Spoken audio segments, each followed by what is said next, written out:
전공의들이 환자 곁을 떠난 지 4주차로 접어든 가운데 이제는 교수들마저 사직서를 들고 정부를 압박하고 있습니다. 지금 이 시각에도 교수들이 모여 집단 행동을 할지 말지 논의하고 있는데 바로 서울대병원으로 가보겠습니다. 자, 이혜원 기자, 서울대 의대 교수들 집단 행동하는 쪽으로 기울었습니까?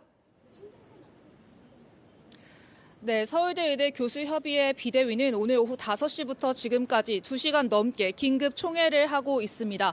지난 주말 서울대병원과 분당 서울대병원 그리고 보람의 병원 소속 교수 1,400여 명을 대상으로 설문조사를 했는데 집단 행동을 해야 한다는 의견이 다수였던 것으로 파악됐습니다.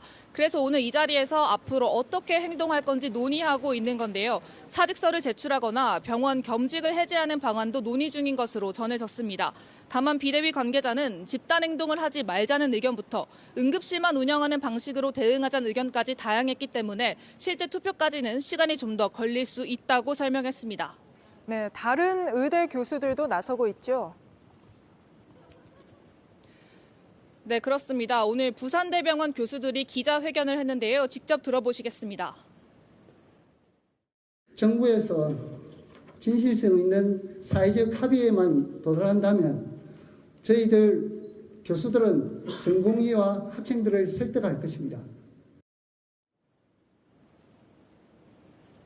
또 일부 교수와 전문의가 소속과 실명을 밝힌 사이트를 개설해 정부 정책에 반대하는 연대 서명을 받고 있는데 지금까지 6천 명 넘게 참여했습니다.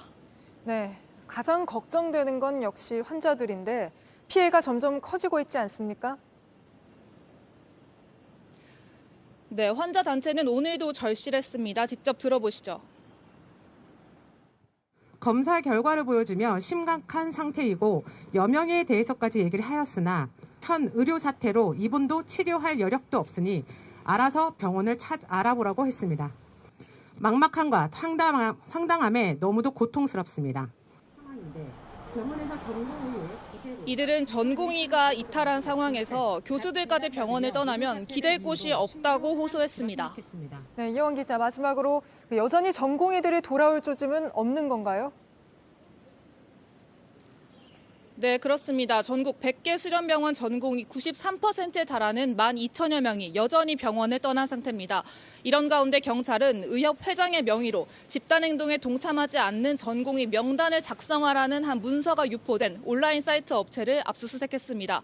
그리고 정부는 복귀를 희망하는 전공의가 불이익을 걱정하지 않고 돌아올 수 있도록 신고센터를 운영하겠다고 했습니다.